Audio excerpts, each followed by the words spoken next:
Welcome to another episode of Video Mania. I'm your host Josh Hall. Today I'm going to talk about my travel studio. These are the items that are easy to carry and are going to get you to where you need to go with as little hassle as possible. This equipment is also affordable, which of course is very important for a studio or a filmmaker or videographer on a budget. Alright, so first let me start with my case here. This is a Zeikos carrying case. I got this on Amazon for $36. This is a great way to carry all of your equipment and it keeps it all protected, and the foam is great. You can find reviews for all of this equipment on the channel youtube.com/thevideomaverick. The kind of camera I use is a Canon T2i, which I am recording with right now, so I won't show you that. And then I have a cheap 50mm 1.8 lens.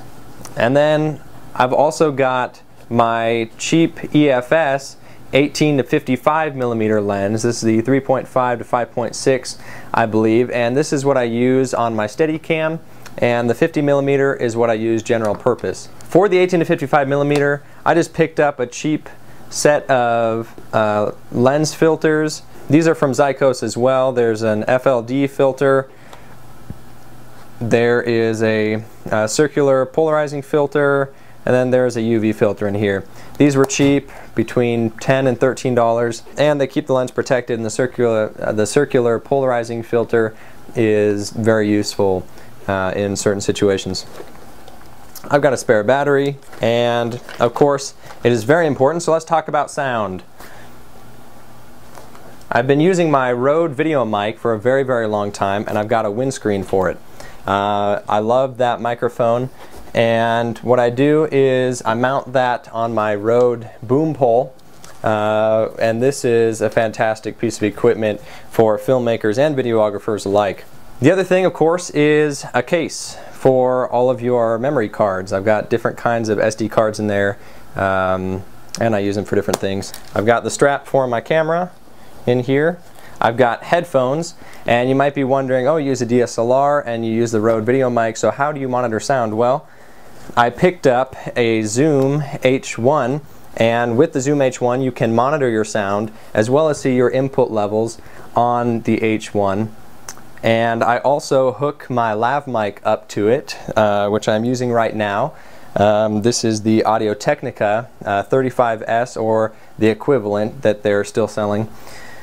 So I hook that up into here, and I run the headphones out to hear the sound quality, and then what I'll do is I'll actually hook this with my homemade DIY belt clip here. I'll hook this onto the subject's belt, and then I have a wireless system for $122 that sounds amazing. Otherwise, if I didn't go this route, I would have wanted a Sennheiser. Those can run $500 to $600.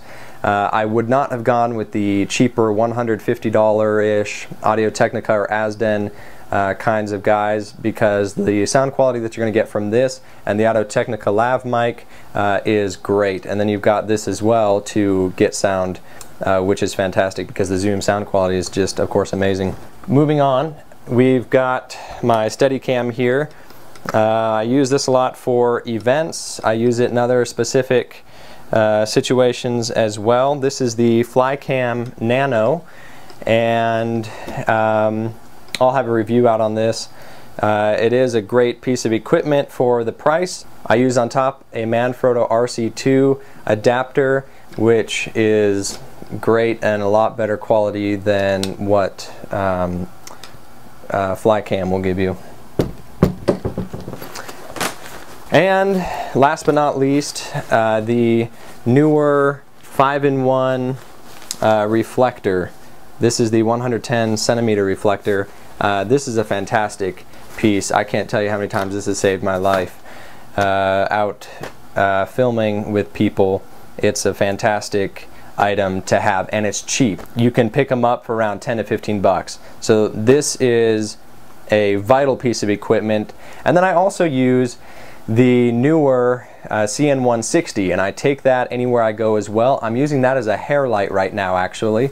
And if I'm going into the field and I need a little bit more light, I grab my PBL EZ softbox lights, one of which you can see is a background light, and then here we've got another one using as a fill light, and then over here I have the larger PBL VL1000 light. That is my key light, and that stays in studio. That softbox is a lot more difficult to set up and it's not as portable. Other than that, that is my travel kit, and it has served me well, and I'm going to stick with it. So I hope that was helpful to you in terms of finding the right travel kit for you as you go out and you find jobs that are all over the place. Please subscribe if you've liked the content, and I will put up even more videos for you. And don't forget to leave questions and comments below. I will get back to you. Thank you.